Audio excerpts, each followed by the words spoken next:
Saudações biologistas, sejam bem-vindos a mais um episódio do podcast Biologismo. Chegamos hoje ao episódio número 25 e vamos conversar novamente sobre biomas brasileiros. Você está ouvindo uma edição complementar ao episódio anterior, onde conversamos sobre esse mesmo tema, mas falamos sobre Amazônia, Caatinga e Cerrado. Nessa edição, o papo é sobre Mata Atlântica, Pantanal e Pampa.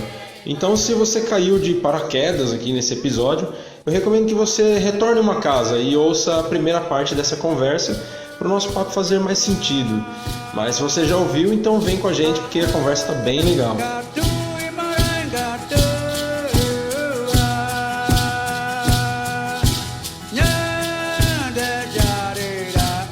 Bom, então vamos para o próximo, que é agora a Mata Atlântica. Iba, você quer falar sobre a distribuição da Mata Atlântica?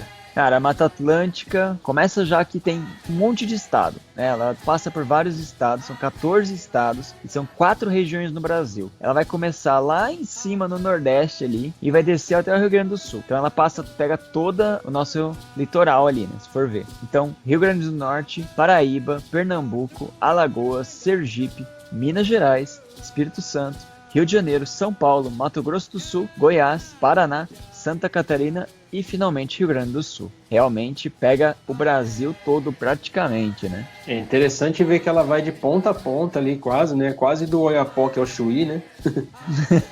Sim. E pega toda a costa, né? A nossa costa aqui. E não por acaso chama Mata Atlântica, né? Pô, do outro lado fica difícil, né? Do Pacífico, a gente não tem muito pezinho no Pacífico, né? Foi besteira que eu falei. Seria Mata Pacífica. É, tipo isso. Bom, pra gente que mora aqui no estado de São Paulo, é o outro bioma que a gente tem contato, né? Além do Cerrado, o estado de São Paulo pega um pouco de Cerrado e um pouco de Mata Atlântica, né? E eu tenho uma lembrança meio nostálgica, assim, sempre que eu ouço esse nome de Mata Atlântica, porque quando a gente era criança saía muitos programas, assim, falando sobre a Mata Atlântica, voltado para criança mesmo, uns álbuns de figurinha e tal. Era um negócio legal que eu sinto um pouco de falta hoje em dia, assim, sabe, desse incentivo à curiosidade pela natureza e tal. Eu não sei se por eu ter ficado velho eu não tenho mais contato com isso ou se realmente deixou de existir, né? Mas é uma coisa que eu tenho essa nostalgia, assim, sempre que me vem o nome Mata Atlântica na cabeça. Não sei vocês aí, como é que é a relação de vocês. Acho que com certeza, sim. De qualquer forma, a gente vê todas as coisas, o mico-leão, né? Vê ali a Mata Atlântica também tá sempre perto, né? Esse ponto. Eu tô falando besteira ou não? Não tô falando besteira. Não tá não. Não, beleza. Quem falou besteira foi o Ricardo Salles. Exatamente. Ele botou o mico-leão dourado num vídeo do Pantanal. Eu achei meio estranho lá, mas tudo bem. Coitado do Pantanal não, acho que era da Amazônia, que é pior ainda, mais longe ainda. Mesmo assim, né, por ele ter tudo isso no território nacional, a gente pode falar que tem 15% mais ou menos, apesar de ter tido muito mais no passado, né, acho que foi um dos biomas que os portugueses mais tiraram madeira daqui possível, mas não só madeira, né, com bicho e tudo que eles puderam tirar possível daqui, foi a Mata Atlântica, né, então tem 7% dessa área aí, que é originalmente, né, que era 15% do território nacional. Hoje só tem 7% dos 15%, não de tudo, não é 7% do país não, viu, gente?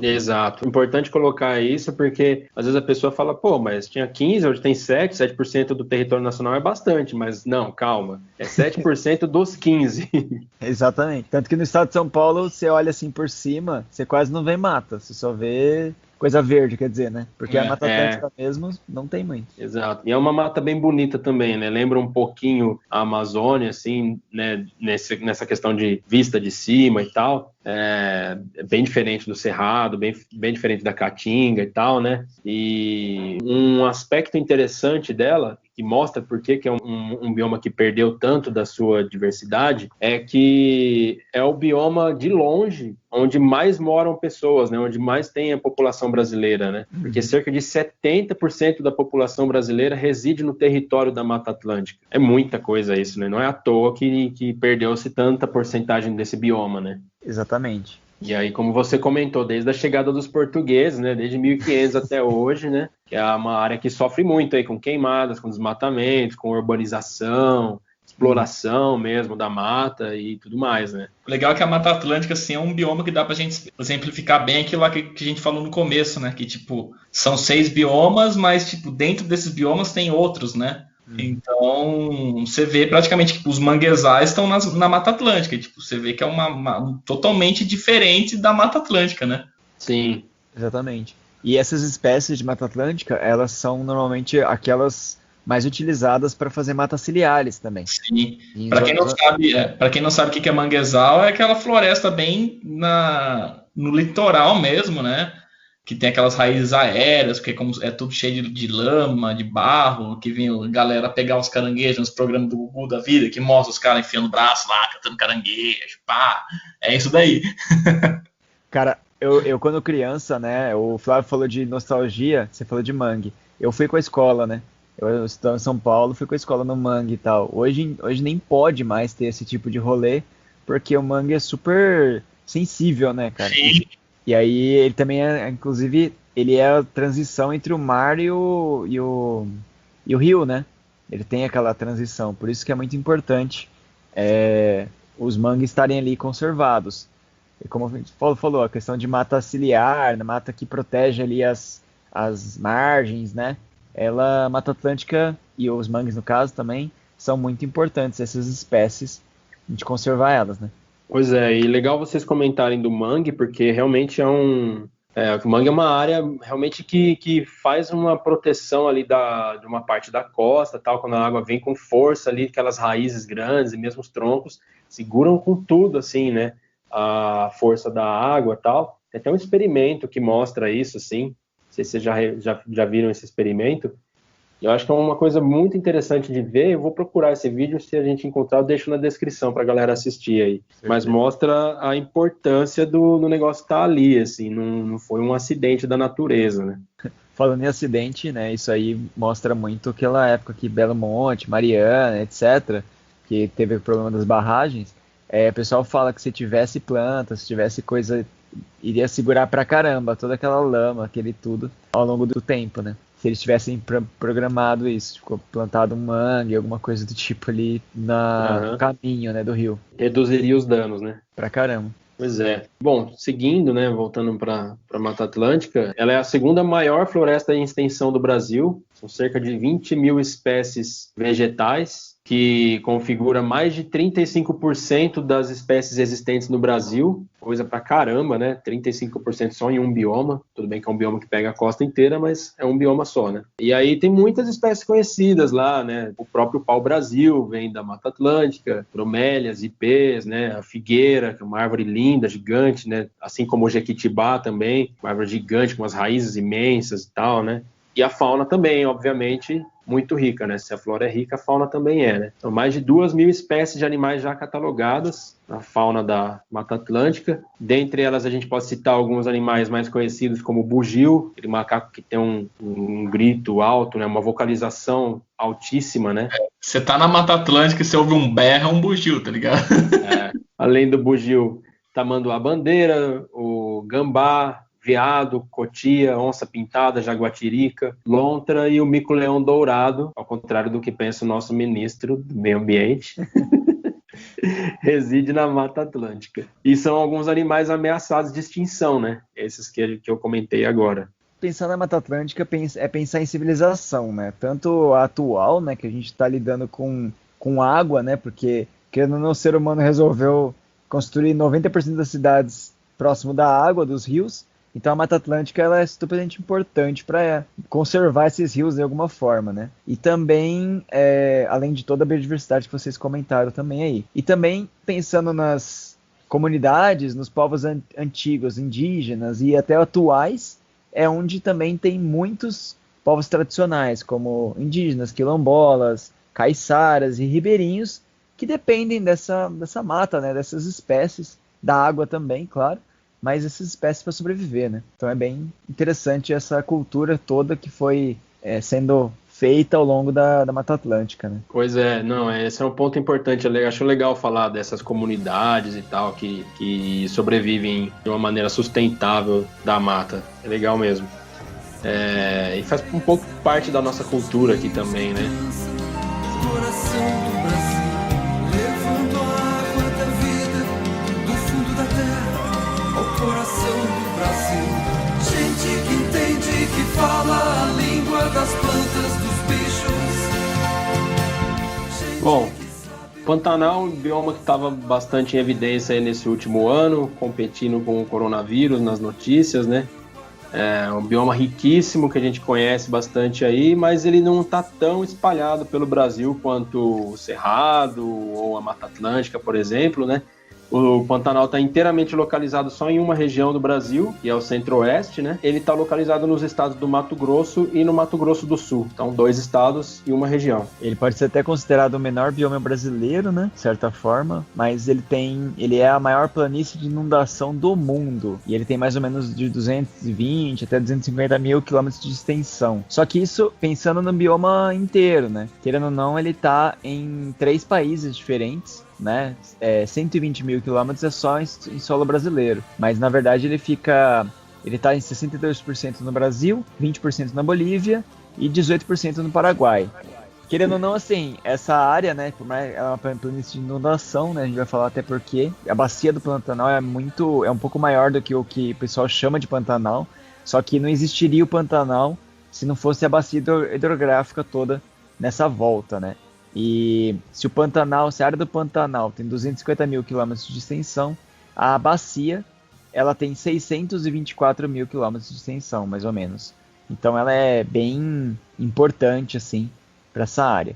E ela é considerada, né, ela ocupa no Brasil só 2% do território do país, então realmente ela não é muito grande para o território do país, porém ela é considerada pela Unesco Patrimônio Natural Mundial e ainda reserva da biosfera, porque ela possui uma grande biodiversidade também, e especialmente por causa dessa questão de ser inundável, né?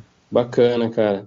Não, e é um bioma incrível, lindo, né? Diferente pra caramba, essa questão de ser alagado e tal. E também tem o lance de ter muito ecoturismo lá, né, cara? Que acaba ajudando o local, assim, os estados, assim. É uma fonte de renda desses estados, né? Uhum. Aliás, pretendo um dia.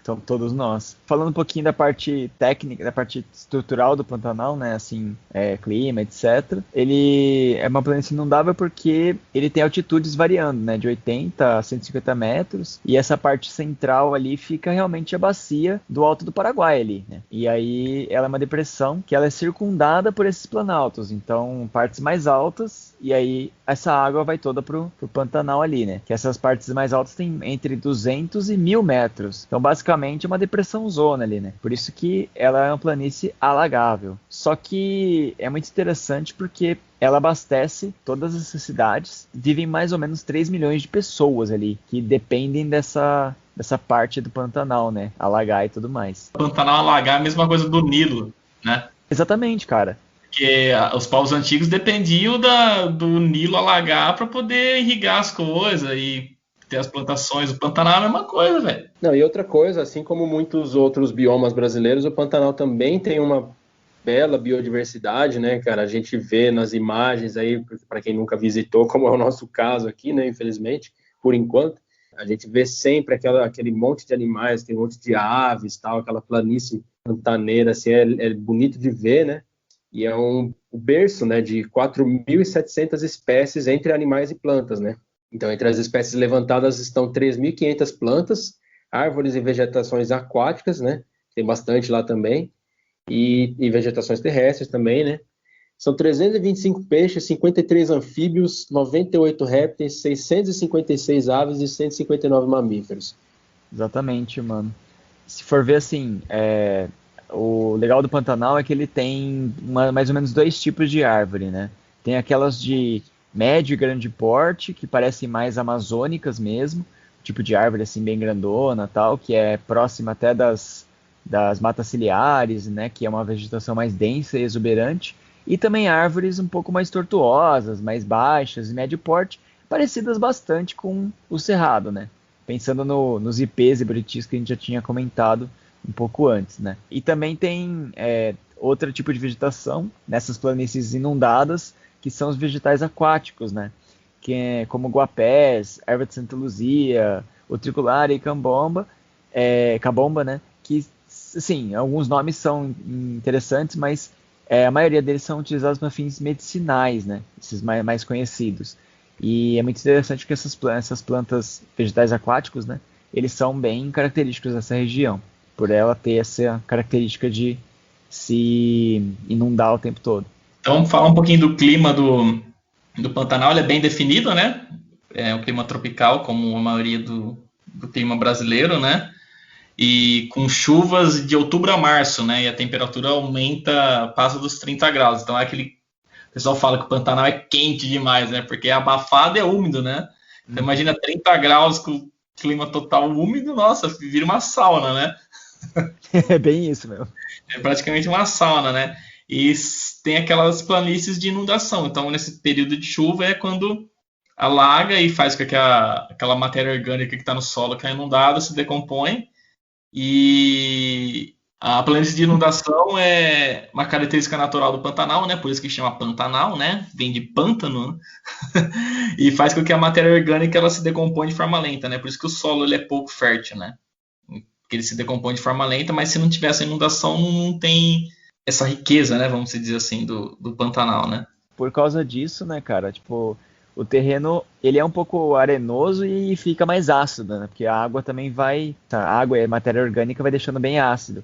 O Sim. problema é que, como ele tem baixa fertilidade, a pecuária e a agricultura de lá, eles usam muito agrotóxico, insumo, etc., para cultivar soja e outras coisas que a gente sabe que está tentando dominar o mundo inteiro, né? Mas é um problema também sério. Imagine, uma planície que alaga, tem água pra caramba, e os caras ainda usam agrotóxico, etc. Por volta vai tudo para água, né? Exatamente. É uma questão até das pessoas que moram ali perto, né? E não dá para depender só do turismo, né? Se desse, seria perfeito, né? Uhum. Eu acho que é importante falar que a pecuária no Pantanal, ela é bem antiga, assim, né? Desde o século XVIII, assim, trouxeram, né, essa tradição para o Pantanal da pecuária, e aí ele continua como principal atividade econômica, né? Querendo ou não, o rebanho ali perto tem...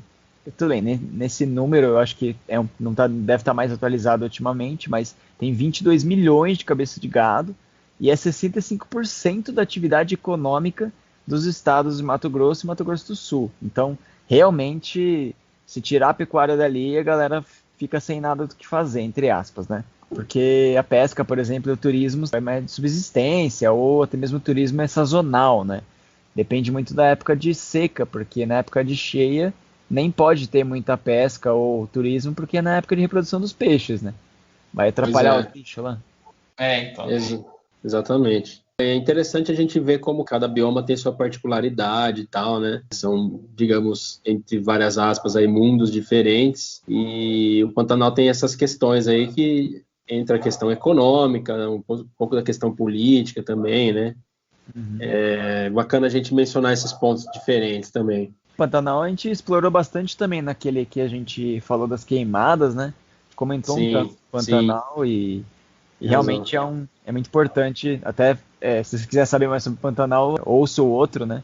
Porque a gente falou bastante também sobre isso. Pois é, acho que é o episódio 16, se eu não me engano, que é sobre as queimadas do Pantanal e da Amazônia. Episódio bem interessante. Foi o Ribas e a Ana Elisa, convidada nossa, bióloga também.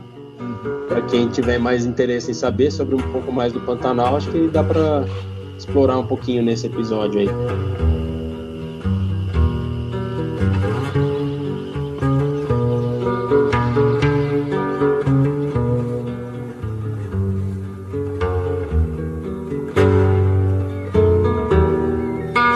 Agora vamos pro Pampa. O nosso último bioma, né? Esse vai ser bem difícil. Ele só pega o Rio Grande do Sul. É isso. Acabou. Acabou. Mas isso não quer dizer que não é importante, tá? Vamos falar já antes que o pessoal fala, é só lá, não tem problema, né? Pampa dá pra recriar com pastagem, não precisa cala a boca, tá ligado? Negócio de recriar, mano, é muito sem noção, né? Mas tudo bem. Vai plantar braquiária que vai recriar na tua casa aí. Imagine os caras plantando braquiária pra tentar recriar o Pampa, já era. Ferrou, né? E o Pampa, ele tá só no Rio Grande do Sul, no Brasil, né? O único bioma que tá em um único estado, né? Em uma única região tem o Pantanal também, mas o Pampa é em um único estado, né? Só do Rio Grande do Sul, no Brasil, né? Mas ele também abrange Argentina e Uruguai, né? Ele se estende por esses outros países aí. Então ele pega 3 países, né? Brasil, Argentina e Uruguai. Só um pouquinho do Brasil, mas tá valendo.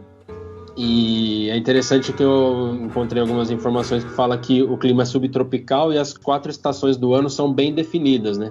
Então, tipo, verão é calor mesmo, inverno é frio, sem sombra de dúvidas, né? Tá mais próximo da faixa temperada, né? Não é mais tropicalzão ali e tal, então, por estar mais próximo do clima temperado ali, com certeza vai ter umas estações mais bem definidas, assim, por causa da incidência, né? Pois é. E aí a vegetação normalmente é rasteira, né? Dificilmente passa dos 50 centímetros. São gramíneas, arbustos, umas plantas rasteiras, árvores de pequeno porte, né? Acho que 50 centímetros é um número muito baixo, assim. Tem coisa mais alta que isso, né? Mas na média não é muito, muito alta, assim, né? E apesar de ter uma vegetação menos densa, assim, o Pampa abriga uma fauna interessante, né? Animais grandes, inclusive, como a onça-pintada também vive lá, né? Ocorre lá. Bicho preguiça, tamanduá de novo, mais um bioma, acho que é o 3º bioma que a gente fala já que tem tamanduá. Cervo do Pantanal e a ema. Lá ela parece que não consome cloroquina. Ô, mas...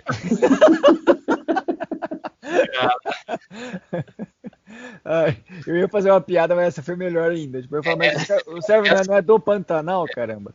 Pois é, o cervo do Pantanal, mas ocorre também no Pampa.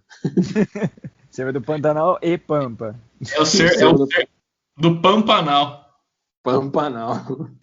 Mas é isso, tem 3.000 espécies no negócio, mais ou menos. Não, exato. E a flora, além da fauna, também é bastante diversa, com cerca de 3.000 espécies, né? E assim como os outros biomas, também sofre com a ação do homem, né? Como vocês comentaram aí, plantando gramíneas, né? Plantando braquiária, né?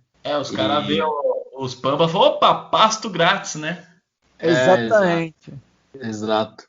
E foi lá ou foi em Santa Catarina que a gente comentou no episódio de espécies invasoras, se eu não me engano, da introdução da braquiária no Brasil, né? Eu lembro que foi na região sul, mas não tenho certeza se foi no Rio Grande do Sul ou se foi em Santa Catarina. Acho que foi Santa Catarina, não faz parte do Pampa, não. E aí espalhou para tudo aí, né? Mas é quando que, na verdade, a braquiária, se a gente for ver, dá para falar um monte sobre ela, porque, ninguém sabe exatamente de onde que veio a braquiária. A gente sabe que a origem ali, meio região na África, ali, continente africano, mas da onde que veio a mesma braquiária, da onde que é, ninguém sabe, porque ela já está no planeta todo já. É muito complicado de você saber, né? Exato. Ô bichinho lazarento. Bichinho não, né? Plantinha lazarento. E como a gente comentou do significado da caatinga, né? Que vem do indígena, acho que a gente falou em quase todos os significados dos biomas aqui, né? Acho que sim. Pampa em indígena significa região plana. Só isso mesmo. Acho que faz sentido. Faz sentido. Confere. Não, só um parênteses aqui. O Aron falou do Pantanal, né? Que é região pantanosa e tal. Mata Atlântica, a gente comentou do Oceano Atlântico. Caatinga significa Mata Branca. Sim. E o Pampa agora significa região plana, só falando da Amazônia, que significa Amazônia. Na Amazônia. Eu sei que Brasil significa brasa, né? Que é tipo de vermelho, por causa do pau-brasil e tal, né? Vermelho e tal. Mas o outro eu não sei, não. Que é tá Amazonas. A Amazônia veio da influência das Amazonas, né? Uhum. Tá. É porque a origem ela veio do grego, Amazônia e tal, só que significa mulher guerreira, mas que queimavam o seio direito para facilitar o uso do arco. Porque as índias brasileiras e camiabas, elas eram parecidas com as amazonas, da mitologia grega. Então elas viviam sem homens e defendiam-se com arcos e flechas. E é por isso que o estado brasileiro, Amazonas, também tem esse nome dessa origem aí. Então tanto a Amazônia quanto os Amazonas são baseado nas Amazonas mesmo. E nessas índias brasileiras aí que não precisavam de homem para viver, elas eram bem pra frentex. Bacana, não, legal. E as mulheres vieram primeiro, então.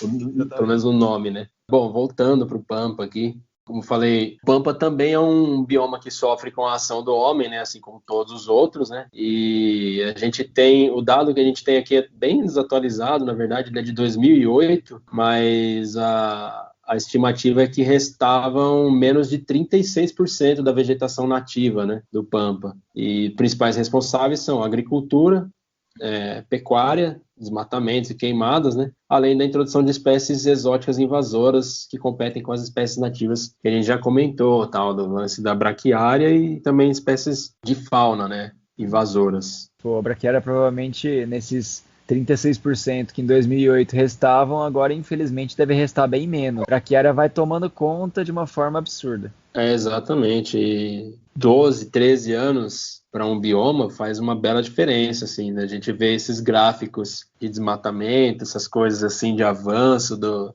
desenvolvimento, né? Não sustentável. Então, ao longo de 12, 13 anos aí, com certeza deve ter tido uma mudança significativa nesse número e muito provavelmente está bem mais abaixo aí desses 36%. Infelizmente.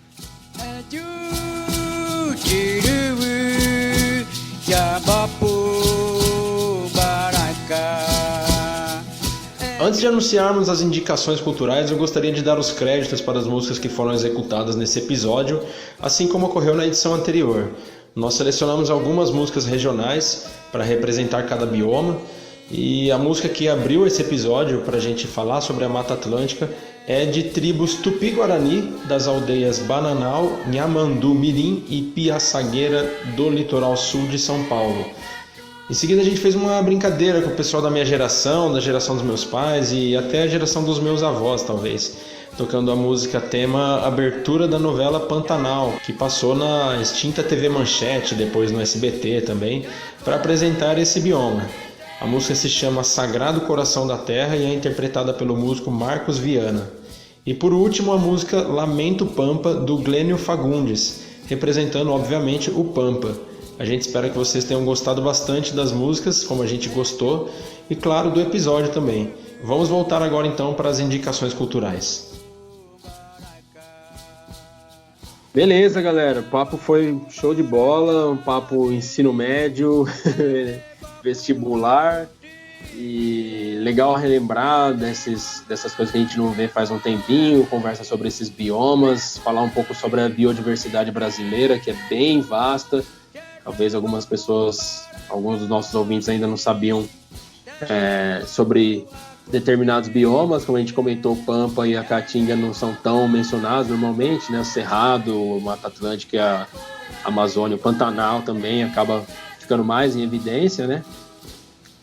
Mas é importante falar de todos eles, né? Todos têm a sua importância para o ecossistema aí e para a manutenção da fauna e da flora nacional. E vamos pro encerramento, vamos para a parte final agora do episódio. Momento indicações culturais.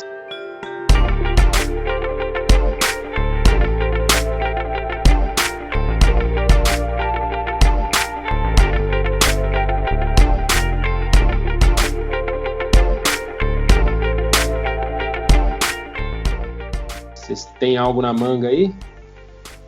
Eu dei uma pesquisada aqui, né? Eu não tenho nada que eu tenho em mãos, tipo, que é aqui relacionado, mas vou aproveitar que eu tenho um livro aqui do meu lado, que eu pedi esses dias, não é de biologia, tá? Mas também não é igual da outra indicação que eu dei, não. Na verdade, é um livro meio de... como se fosse é um livro de poesias, na verdade. O cara chama Caio Bruno Dias. É um livro pequenininho, ele chama Respeite a Solidão Alheia. Ele conta meio que umas histórias da vida dele mesmo em poesia, então é bem legal. Se você é meio down assim, tá ligado? E tem meio gatilho com coisa assim, não leia. porque é bem pra baixo, assim, as poesias do cara, mas eu gosto de poesia assim, então eu achei muito, muito legal, cara. É um cara que ele vive em Goiânia, mas ele é de Imperatriz, no Maranhão, e ele, hoje em dia, ele tá morando em Goiânia. Bem da hora, mano. Legal, mano, importante. Se você quer procurar o livro dele, tem o Instagram dele, é @Caio Bruno Dias mesmo, e tem um linkzinho pra comprar os livros. Na verdade, tem esse livro e um outro que você compra junto, que é um combo. Sai bem baratinho, é bem legal.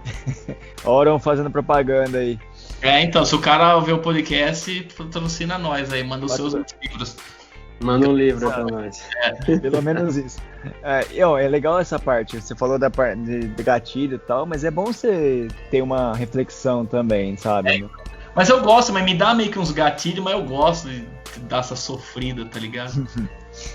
Exatamente.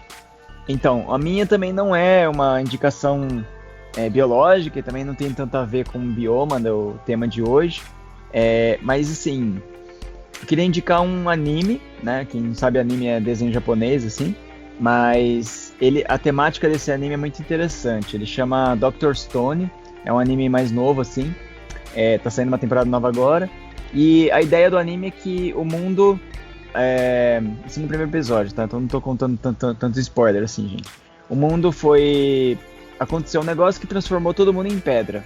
Transformou todo mundo... endureceu e ficou em pedra. E aí passaram-se milhares de anos, e o mundo se modificou. A civilização caiu, né? Foi sendo substituído pela natureza e tudo mais. E aí acontece que o protagonista, ele sai da pedra, né? Vamos dizer, acontece que eles sobrevivem, as pessoas que viraram pedra sobrevivem, e eles começam a sair, e a pedra, ele começa a viver nesse mundo aí, que é totalmente de pedra, né? Por isso que se chama Dr. Stone. Só que é muito legal que esse anime ele tem uma pegada muito científica. Esse protagonista, ele gostava muito de ciência, então ele começa a sobreviver, começa a criar coisas que a gente tem atualmente, mas com esse mundo de pedra. Então ele vai atrás dos materiais e tudo mais. Então é muito legal passar para pessoa que gosta de ciência, até para criança também que gosta dessa parte, para incentivar esse pensamento mais científico e tal, de uma forma bem mais tranquila, né? E até para adulto também que gosta dessa parte mais curiosa e tal, e aprender como é que, sei lá, faz um rádio e aprender como é que faz uma lâmpada e tudo mais. Querendo ou não, por mais que ele esteja no mundo de pedra, eles também fazem umas coisas parecidas assim, né? Então é bem interessante o universo desse anime, assim, e a proposta. Como somos cientistas, a gente gosta dessas coisas, né? Bom, a minha indicação é um podcast que eu conheci há pouco tempo, mas que é muito interessante. O formato como elas apresentam é bem legal. Ele chama 20 Mil Léguas, e em cada temporada eles vão abordar, elas, né, que são duas moças, elas vão abordar um cientista. E o primeiro, como não podia deixar de ser, Charles Darwin, né? Então, a origem das espécies, aliás, não é a vida do Charles Darwin, um pouco dela, claro que é abordado também, mas ele é focado na obra do autor mesmo. E o interessante é que elas não são biólogas, não são cientistas. Eu acho que elas são formadas em letras, em pedagogia. Peço desculpa se eu tiver errado a formação delas agora, que eu realmente não lembro. Mas elas têm essa visão mais literária, assim, da coisa, entendeu? Como uma literatura mesmo. E ele é um podcast até meio poético, assim, cara. É interessante, achei o formato bem interessante, assim, porque elas vão destrinchando toda essa experiência que o Charles Darwin teve e tal. Fala bastante de quando ele veio para o Brasil, dos problemas que ele enfrentou na viagem do Beagle e tal. E é bem interessante, cara. Eu achei legal, assim, essa nova abordagem. Então fica a dica aí, chama 20 Mil Léguas. podcast, está disponível no Spotify. Não sei se tem outros agregadores aí de podcast, mas é provável que tenha. De qualquer forma, a gente deixa o link na descrição aí para quem tiver interessado. Cara, Fechou? Bem legal essa proposta aí de fazer uma coisa mais lúdica, poética, né? Pra Sim, cara. envolver ciência, né? Achei bem legal também. Cara, você ia gostar, eu acho, viu, mano? Com certeza, mano. Eu achei bem interessante. Beleza, então, galera. Muito obrigado para você que sobreviveu até aqui. Obrigado por, mais uma vez, fortalecer o nosso trabalho, ouvindo o nosso podcast ou curtindo as nossas redes sociais, nos acompanhando, comentando. A gente gostaria sempre que vocês nos enviem sugestões, né, críticas ou elogios. Pode mandar no direct do Instagram, no Messenger do Facebook, né, ou no YouTube também. A gente está sempre de olho lá e sempre que possível a gente está respondendo. E a gente fica por aqui. Daqui 2 semanas a gente retorna com um novo episódio.